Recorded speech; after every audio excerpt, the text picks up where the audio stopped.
आपका ये जो था कि why they trying to ban you, तो ये तो बहुत ही आसान सवाल है, इसमें तो कोई बहुत इसका मुश्किल जवाब नहीं होना चाहिए। पर मैं आपको थोड़ा सा कुछ और बताना चाहता हूँ कि हमारे सब कॉन्टिनेंट में पहले क्या था कि अगर आप हमारे हिंदुइज्म को भी देखें या हमारे जो फिलोसफीज हमारे सब कॉन्टिनेंट से निकली हैं, इसमें हमेशा एक एक कभी नहीं रहा था। It was never a homogeneous group के भाई सब एक ही में फॉलो करते थे। तो हमारे यहाँ भी निराकार साकार, मतलब कि फॉर्मलेस मटेरियलिज्म जो आप बात कर रही थी भी, एथिज्म सॉर्ट ऑफ मटेरियलिज्म ही है, बिकॉज यू नो दे जो दिख रहा है उसी को बिलीव करेंगे, जो नहीं दिख रहा है उसको बिल्कुल रिजेक्ट कर देंगे। करेक्ट। हाँ, तो हमारे यहाँ पे क्या था कि हमारे यहाँ स्पेस था। तो हमारे यहाँ पे ये स्पेस था कि हर इंसान आकर अपनी एक बात विचार रख सकता था, बता सकता था। आपके पास अलग अलग व्यू पॉइंट आ रहे हैं, है ना। तो एक तो ये बहुत हमारे यहाँ हुआ, इसीलिए आप देखिए हमारे यहाँ जो नंबर सिस्टम बना, हमारे यहाँ जीरो सिस्टम, जीरो शून्य जो बुद्धिज्म से आया है एक्चुअल में, शून्य मतलब जीरो। तो वो तो जब बुद्धिज्म में जब शून्य का कॉन्सेप्ट आया कि you know how the consciousness, how it become zero, मतलब from thoughtless to thoughts to thoughtless, वो कॉन्शियसनेस की जर्नी कि कहाँ चल जाए, तो वो उससे वो कॉन्सेप्ट आया, फिर जीरो का कॉन्सेप्ट आया, फिर आप देखिए नंबर सिस्टम आए। अभी महाकुंभ चल रहा है, बहुत ही बड़ा फेस्टिवल चल रहा है, पता नहीं आप फॉलो कर रही है कि नहीं कर रही दिल्ली में, नहीं सॉरी इंडिया में। 144 ईयर्स के बाद आया है, क्योंकि जो प्लैनेट्स की अलाइनमेंट है, खासकर जुपिटर के कुछ है उसमें, उसकी अलाइनमेंट होती है ना, वो 144 ईयर्स के बाद होती है। तो अभी जो चल रहा है, that wasn't the purpose of Kumbh actually. The idea was to bring the great minds of India in one place where they could discuss. तो इसको आप समझिए कॉन्फ्रेंस। और उसमें फिर क्या होता था कि जो लोकल लोग होते थे वो आके सुनते थे, तो उसको रिचुअल से जोड़ दिया कि भाई आप यहाँ के नहाइए, आप आके ये करिए वो करिए। तो this was that was more for the common people, right. तो क्योंकि कॉमन आदमी, देखिए हमारे जो हमारे साथ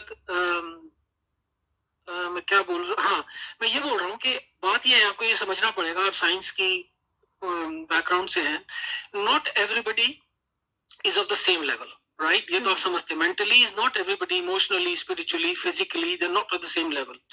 तो हमारे जो फिलोसफी थी हमारे इस देश, हमारे इस बड़े शरीर बोलते हैं ना, ऐसे सब कॉन्टिनेंट बोलते हैं ना, उसमें ये फ्रीडम दे दिया गया कि अगर अरीशा को लग रहा है कि मैं इस लेवल से खुश हूं, तो नोबडी शुड इंटरफेयर। अगर आपको ये लग रहा है कि आप टेंपल जा रहे हो, आप एक मूर्ति देखते हो, उसमें आप अपनी प्रोजेक्ट कर रहे हो भगवान को, the divine being, you are allowed to. अगर और दूसरा कोई जाके ये कहता है कि ये कुछ नहीं है ना, this is, you can also visually think inside, वो भी अलाउड है। अब आपको ये कॉन्ट्रडिक्टरी लगता है ऊपर से, बट एक्चुअल में ये क्या है, ये एक स्पेस दिया गया हर एक मेंटालिटी के, हर एक। इसलिए हमारे यहाँ पे कभी भी इस टाइप के जो हमारे यहाँ प्रोसिक्यूशन नहीं हुई just because of an idea.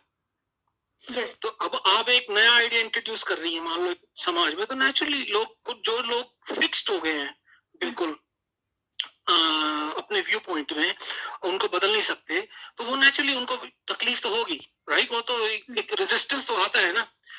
और दूसरा मैं एक बात और बोलूंगा, जो मैंने एथिस्ट को सुना है, मैंने गालिब कमाल को भी सुना है और हारिस सुल्तान को भी सुना है, मैं एक आपसे मतलब रिक्वेस्ट, तो क्या मतलब रिक्वेस्ट ही शायद राइट वर्ड है, कि आई थिंक अगर एथिज्म भी फिक्स्ड हो जाएगा ना अपने व्यू पॉइंट में, I think that because if you are a scientist, you always should leave a possibility openness की।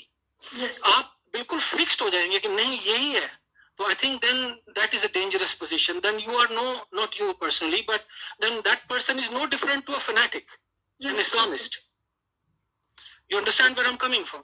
तो मेरे को थोड़ा सा ये objection रहता है कि you know we as a Hindu, as a practicing Hindu, I have no issues with somebody practicing atheism, और कभी भी किसी को भी, मेरे घर के अंदर भी सब 4-5 हैं, बल्कि 4 से ज्यादा है, और सब अलग अलग फॉलो करते हैं, and there is no contradiction, there is not कि हमारा आपस में फैमिली रिलेशनशिप खराब है या we don't love each other, we all you know, so but we give that room, and I think that is the narrative और मैं इसी में I will take an opportunity to say, because you are a very intelligent woman, कि जो lens है ना, जो आपकी, because I am not gonna talk to about consciousness, Dvaita Advaita perception, वो मैं बात नहीं करूंगा, subject, because we talk of the science but we don't talk of the scientist. आपने अभी तक साइंटिस्ट की बात नहीं करी है, आपने साइंस की बात करी है, आपने ऑब्जेक्ट की बात कर रही थी अभी आप, पर आपने सब्जेक्ट की बात नहीं करी है, जो उस ऑब्जेक्ट को परसीव कर रहा है, राइट?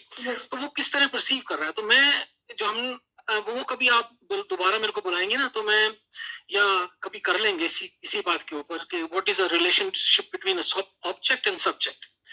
तो मैंने एक बात नोट करी है, जो खासकर एब्राहमिक फेथ से आते हैं, उनमें मैंने एक बड़ी कॉमनैलिटी नोट करी है।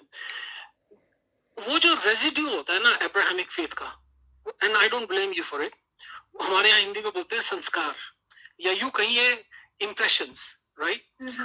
वो जो आपका एब्राहमिक लेंस के संस्कार है ना आपके अंदर, तो जो आपका वर्ल्ड व्यू है ना, राइट, वो उसी से आ रहा है।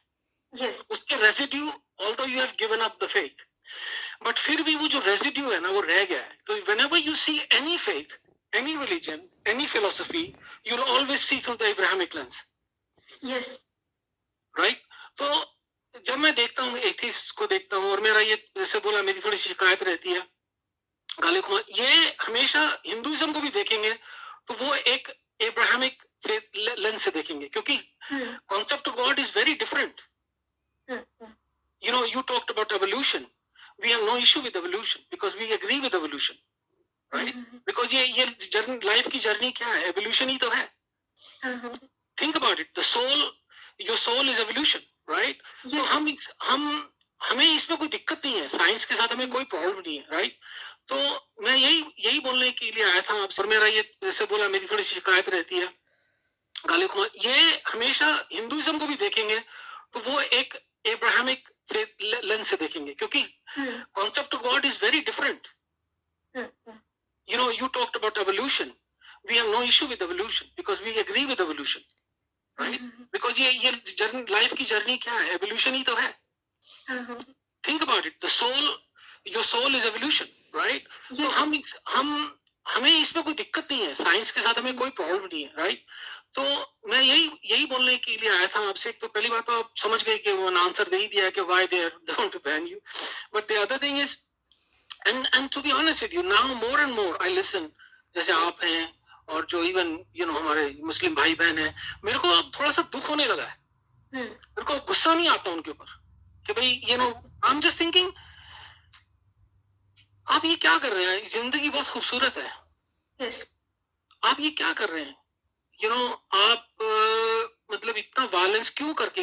ये violence is never the answer, है ना? चाहे वो इमोशनल वायलेंस हो, फिजिकल वायलेंस हो, किसी भी टाइप का वायलेंस हो, आप दबा तो पाएंगे नहीं। अब तो दबा बिल्कुल भी नहीं सकते, पहले तो करते। और इसलिए मेरे को बहुत दुख होने लगा है इसी चीज के लिए कि यार ये क्या है कि एक इंसान है, वो वेस्ट, आप वेस्ट में बैठे हो, लोगों को कितना प्रॉस्पेरिटी है, सब कुछ है, राइट? Isn't it? हम क्यों नहीं कर सकते? हमने मुल्कों में क्यों नहीं कर सकते? आज इंडिया में भी देखिए कितनी अनएम्प्लॉयमेंट है, कितने इश्यूज है। सेम पाकिस्तान में थोड़ा सा ज्यादा होगा। तो या I mean it's just makes me sad really, you know, more than anything. पहले होता था कि यार यू नो कि ये ऐसे वैसे, अब दुख होने लगा थिंकिंग के ऊपर। तो एनीवे, मेरा पॉइंट यही था आपसे कि you know, it's the lens. So if you are looking at an object, think about the subject also. And you know, हमारे यहाँ पे एक और भी जो बोला जाता है ना कि life comes from life. That's the way what we believe. We don't believe. We believe that there is evolutionary, chemical, organic chemistry. ये सब बहुत कुछ है. The point is, we believe in life comes from life, and then we define life. What is life? And then we will, you know, उसमें फिर हम उसमें explore करते हैं कि you know, that's why, as I said, you can be agnostic. I'm sometimes agnostic. Sometimes I'm theist, but I've never been an atheist. Right? Because I don't know. That's the honest answer. Yes. I don't know. So जैसे आप कह रहे हैं ना कि सच में ये दुखी महसूस होता है कि ये जो आप कहते हैं ना, क्योंकि ये इब्राहिमिक जो रिलीजन है, ये आपकी थिंकिंग को, आपकी चीजों को बिल्कुल श्रिंक कर देते हैं, और आप हर चीज को दुनिया में एक ही तरह से देखने लगते हैं, और इस वजह से आपको इनको समझ नहीं आ रही कि ये कितना पीछे रहने भी वाले हैं और रह चुके हैं ऑलरेडी, और ये अपना माइंड बिल्कुल नहीं खोल रहे। तो ये बहुत जरूरी है कि इस टाइम पे भी अगर होश के नाखून ना ले तो फिर आगे तो क्या है, कुछ भी नहीं। और वो सेपरेट करना पड़ेगा, है ना, स्टेट को और रिलीजन को सेपरेट जी करना बिल्कुल पड़ेगा। बिल्कुल बिल्कुल बिल्कुल, बहुत जरूरी है। उसके बिना मेरे को तो सच्ची बताऊं आपको, कोई मेरे को चांस नजर नहीं आता। बिल्कुल बिल्कुल। अब अफगानिस्तान में उन्होंने मिला दिया, हालत देख लीजिए आप। वो बिल्कुल ऐसे ही है। मैं तो कभी सोचती हूँ मैं इस पे भी स्ट्रीम रखूंगी, स्पेशली जो खसूसन वहाँ जो औरतों के हालात हो रहे हैं, उनको कभी कहना चाहिए कि इस्लाम सिर्फ इसी फॉर्म में क्यों आता है। आपको नहीं लगता कि आइडियोलॉजी में कोई प्रॉब्लम है? लोगों को खुद सोचना चाहिए ना। आप कह देते हो भाई शरिया बेहतरीन हल है, तो जहाँ आ जाता है तो वहां फिर ये सब क्यों? और ये एक ही फॉर्म में क्यों आता है? जब भी इस्लाम आने की बात होती है तो एक ही फॉर्म में, क्योंकि वो है ही, आइडियोलॉजी ऐसी है। अब आप उसको भले आप नजरअंदाज करते रहो, जानबूझ के कहते रहो, वो इसी तरह की आइडियोलॉजी है। और दूसरी बात, आपने बहुत अच्छी बात ये कही, और हिंदुइज्म में भी ये जो बात है ना कि आप की मतलब आपके ऊपर पाबंदी नहीं लगाई जाती, आपकी सोच पे, ठीक है, आपकी चॉइसेस पे पाबंदी नहीं लगाई जाती। और सिर्फ जो इवॉल्व होना है ना, वो सिर्फ ये नहीं है कि हम लोग इवॉल्व हो गए, हमारी जो है मतलब मखलूक, सिर्फ ये नहीं है, आपकी थिंकिंग इवॉल्व होती है। मैं आज जो सोच रही हूँ, मैं आज से 5-10 साल पहले वो नहीं सोचती थी।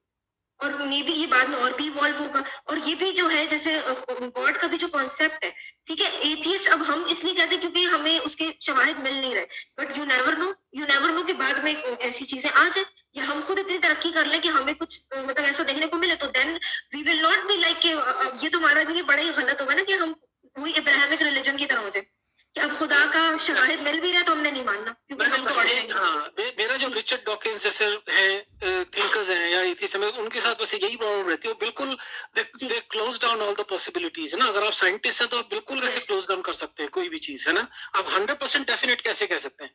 क्योंकि अगर इब्राहिमिक रिलीजन की बात करें, वो तो यही कहते हैं ना, 100% हम ही हैं। जी बिल्कुल बिल्कुल, मतलब हम ठीक है, बाकी सब गलत है, यही है ना प्रॉब्लम, यही तो आ रही है ना। जी जी, तो ये बहुत अच्छा आइडिया दिया। इनको मुस्लिम्स को, स्पेशली मुस्लिम कंट्रीज में ये समझ नहीं आती कि ये जो कर देते हैं ना स्पीच पे, मतलब आपका फ्रीडम ऑफ स्पीच नहीं होगा। इनको ये समझ नहीं आ रहा कि जो वेस्ट ने तरक्की की है उसकी भी वजह यही है कि उनकी यूनिवर्सिटीज में हर तरह के डिस्कशन होते हैं। अब यहाँ पे प्रॉफिट मोहम्मद के कार्टून का इशू हुआ तो इन्होंने जी टीचर को ही मार दिया। यहाँ पे ये चीज बड़ी कॉमन है, मतलब ये जीसस की पेंटिंग्स बनाएंगे, डिस्कशन करेंगे और खुद उस पे स्किट्स भी करेंगे। ये उसको मतलब वो नहीं करते। सोचना इंसान का जो है ना, ये बेसिक राइट है, सोचना, उसकी फ्रीडम ऑफ स्पीच, उसके ख्यालात का इजहार करना। अब वो रोक रही तो आपका कैसे मुल्क आप तरक्की इसीलिए नहीं करते ना इनके मुबालिक, क्योंकि आपने इतनी पाबंदियां लगा दी। नहीं, और इतना कुछ करने के बाद क्रिश्चियनिटी खत्म तो नहीं होगी? बिल्कुल बिल्कुल, जो जिसको बिलीव करना है वो कर रहे हैं, कोई तो ये इनसिक्योरिटी नहीं होनी चाहिए कि ये खत्म हो जाएगा, ये हो जाएगा। भाई ठीक है, और दूसरी बात ये है, या मैंने आपको जैसे पहले बोला ना कि जो जिसका टेम्परामेंट है, जो जिसको चाहिए लाइफ में, है ना, वो उसी की तरफ भागेगा। अगर किसी को इस्लाम में मिल रहा है, ठीक है, तो जो भी उसका एंड रिजल्ट है, जो उसको पसंद है, तो आप मना तो नहीं कर सकते ना उसको। यस बिल्कुल बिल्कुल। तो दुनिया में हर टाइप के आदमी है, हर टाइप की सोच है, तो आई डोंट थिंक सो ऐसे लोग सोचते हैं ये खत्म हो जाएगा, वो खत्म हो जाएगा। हिंदुइज्म भी तो चल ही रहा है पिछले इतनी इस पे इतनी उसके ऊपर हमले हुए, इतना उस पे तशद्दुद, इतना कुछ किया गया, इतना अत्याचार किया गया, हजारों साल, अभी भी हमने किसी ने सर्वाइव कर ही लिया। तो ये इसको तो कुछ भी नहीं है अपना, इसको बस चेंज करने की थोड़ा सा जरूरत है। और इसमें कुछ देखिए, मैं बताऊं, कोई भी आज की डेट में ना जो थोड़ा सा भी अक्लमंद है, कोई नहीं कहता कि अपनी चीज मत फॉलो करो। भैया आपने फॉलो करनी है, आप करो। तो दिक्कत क्या आती है भाई, आप उसको मेरे में ना थोपो बस। यस यस यस, है ना, वो मत ना दूसरे को कभी बुरा कहो, है ना दूसरे को बुरा कहो। ठीक है, वो कर रहा है, करने दो। क्योंकि आई पर्सनली थिंक जो ग्रोथ आती है ना, वो सोसाइटी के अंदर से ही आती है। अगर आप बाहर से कोई बोलेगा ना आके, वो कभी भी उसको एक्सेप्ट नहीं करेंगे। यस यस, ठीक है ना। तो ये तो बहुत बेसिक सी बात है, इनको ये समझने की जरूरत है। और हमारे भाई बहन है, आप भी हमारा हिस्सा ही है एक्चुअली देखा जाए तो। और पाकिस्तान भी हमारा हिस्सा था, और भाई बहन ही है हमारे। और हमें दुख होता है कि जिस तरह से वहाँ चल रहा है, अच्छी चीज नहीं है। I don't think it's a nice thing, and I hope it things improve. Last one more thing I will say to you, जो नॉलेज की हम बात कर रहे थे ना, नॉलेज सिस्टम्स की, आप बिलीव नहीं करेंगे, जब बख्तियार खिलजी ने हिंदुस्तान पे आक्रमण किया था, तो जो नालंदा यूनिवर्सिटी थी, उसने कहा था हमको बस एक ही बुक चाहिए। ये जो लाइब्रेरी, आपने हजारों किताबों की लाइब्रेरी है ना, फूंक डाली। 6 महीने तक वो लाइब्रेरी जलती रही, उसमें इतनी बुक्स थी। ये हमारा नॉलेज सिस्टम था। फिर वो जो थे बुद्धिस्ट मंक थे, वो वहां से भागे जान बचा के, क्योंकि वो Buddhism is a very non violent kind of religion, right? वो तो उनमें वो नहीं है। yes. वो तो ये जो फिर वो तिब्बत की तरफ भागे और वो भागे साउथ ईस्ट एशिया की तरफ। जो साउथ ईस्ट एशिया में Laos, Cambodia, Vietnam, China, Japan, ये जो वहां पे बुद्धिज्म का प्रचार हुआ, ये वहीं से भागे बुक्स ले लेके, क्योंकि अब पता लगा ये तो यहाँ रहना मुश्किल हो जाएगा हमारा। yes. तो ये close mindedness, rigidness, you know, it gets nowhere actually. This is it. तो दैट्स इट रियली। अब आज के जमाने में छुपा तो सकते नहीं हो एनीवे, आप कितने कोशिश कर लो, कितनी जी बात है। और हमारे यहाँ बच्चों की जो ट्रेनिंग है ना, वो आउट ऑफ बॉक्स उनको थिंकिंग सिखाई ही नहीं जाती। और हमारे यहाँ जो बच्चे निकल के आते भी हैं, जैसे अगर आप कुछ स्पीकर्स को सुने हमारे यहाँ, जैसे सैयद मुजम्मिल शाह है या कुछ लोग जो बात करते भी, ये इनकी अपनी एफर्ट होती है कि ये लोग इससे निकलते हैं। वरना बचपन से ट्रेनिंग ऐसी दी जाती है कि बस आपने सिर्फ इस्लाम के साथ ही जीना मरना है। आपकी साइंस की किताबों में भी इस्लाम में इन्होंने डाला। मतलब अगर कोई एवोल्यूशन की थ्योरी भी पढ़ा रहे हैं ना, तो एंड में लिखा हुआ आएगा बस अल्लाह क्रिएटेड ऑल ह्यूमन। मतलब उसका नतीजा वही, कंक्लूजन वही। अब आप खुद सोचे कि इसमें कहाँ क्या प्रोग्रेस होगी। तो ये तो आप कर रहे हो, फिर आपको रियलाइज नहीं हो रहा कि आप अपनी नस्लों के साथ खुद बैठ के ये जुल्म कर रहे हो। तो ये आपको जो है ना, ये चीजें नहीं आप करेंगे तो कोई आपको फिर नहीं कह सकता। अब हमारे यहाँ जो बैठी हूँ, मैं जर्मनी में बैठी हूँ, यहाँ कार्ल मार्क्स को क्यों सेलिब्रेट किया जा रहा है? क्योंकि यहाँ पे इन्होंने इस पे पाबंदी नहीं लगाई, freedom of speech, freedom of thought पे। फिर आप कहते हो जी हमारी क्यों नहीं फिलोसफर्स बन रहे, तो हमारे साइंटिस्ट क्यों नहीं? आप उनको जीने दोगे? आप उनको, मतलब अब मैंने खुद इन पे बनाई थी कि जो एम्ब्रियोलॉजी है कुरान में, दैट इज ऑल रॉन्ग। ठीक है, मतलब सारी एम्ब्रियोलॉजी। अब इसको कौन पॉइंट आउट करेगा? अब आपके यहाँ पे बैठ के करे साइंटिस्ट पॉइंट आउट, तो ये तो उसको जिंदा नहीं। हमारे यहाँ तो गुस्ताखी का ये इतना जुनून इनको सवार हो गया कि लिटरली जो प्रोफेसर एवोल्यूशन पढ़ा रहे हैं उन पे टीएलपी केसेस कर रहा है कि ये पढ़ाई क्यों रहे। तो ये तो है इनका हाल। नहीं, अब देखिए मार्क्स ने भी तो कुछ अच्छा बोला होगा, राइट? और मैं तो एक बात कहता हूँ, अगर कोई जैसे हमारे से, आई एम श्योर कुरान में भी कुछ अच्छी बातें होंगी, है ना? yes. ऐसी बात तो नहीं है सब कुछ ही करा। तो कहने का मतलब ये कि हर चीज में आप अच्छा निकाल भी सकते हो ना। जो आप मतलब जैसे मार्क्स को आप कह रहे हो सेलिब्रेट करते हैं, राइट, जर्मनी में, है ना? तो भैया बट तो इसलिए हर चीज से आप अच्छा निकाल सकते हो। और you know and I think with Pakistan के साथ मेरे को लगता है इट्स साइकोलॉजिकल इशू ज्यादा है more than a religious issue. I think मेरे को कई बार ये भी लगता है वो जो हिंदू हेट्रेड है ना, कहीं डीप सीटेड, आई थिंक उसका जो रिएक्शन है सबकॉन्शियसली वो निकल के आता है कि हमको इनसे ही दूर होना है बस, चाहे कुछ हो जाए। और वो फिर वो ज्यादा निकल के आता है। जैसे अरबों में इतना नहीं है, सच्ची बताऊं मैं आपको। आप कहीं और चले जाओ, आपको ऐसे नहीं मिलेगा। मेरे को इवन इंडिया में जो भी मुस्लिम है, मेरे को कई बार ऐसा लगता है कि you know that they don't want to own their past and they want to keep distance from it। और उसकी वो उसमें ना वो ओवर्स में चले जाते हैं। वो मतलब वो हर चीज रिजेक्ट करना शुरू कर देते हैं। That's the way I feel कि वो और सख्ती से इम्प्लीमेंट करते हैं। I don't know, you probably would know better, but that's the way I feel from outside sometimes। but जब मैं टॉक शो भी सुन रहा होता हूँ ना, मैं आपको मजे की बताता हूँ। मैंने ये सब के देखे हैं, सैयद मुजम्मिल और वो अपनी है बहुत सारे, मैं हमेशा नोट करती हूँ। इवन हुद बॉय आप देखना कभी, और जब भी कुछ पाकिस्तान के बारे में नेगेटिव बोलेगा ना, वो उसमें इंडिया का रेफरेंस जरूर लाएगा। वो आप और मैं हुद बॉय की बात नहीं कर रहा सिर्फ, मैं जितने भी आप देख लेना, अरे इंडिया में तो ये है, इंडिया में तो वो फिर पाकिस्तान की भी लेके आएगा कि वहां भी। I have noticed this and I think they do it subconsciously. I don't know what is it. You know, maybe one day we can explore this topic also। okay भाई, you know कि मैं हमेशा कहता हूँ ना, मोहब्बत अगर बांध के रखती है ना इंसान को इंसान से, तो नफरत भी बांध के रखती है इंसान को इंसान से। तो अगर आपने हमसे वाकई छुटकारा पाना है हिंदुओं से, तो हमसे इंडिफरेंट हो जाओ आप। मतलब बिल्कुल इग्नोर ही कर दोगे।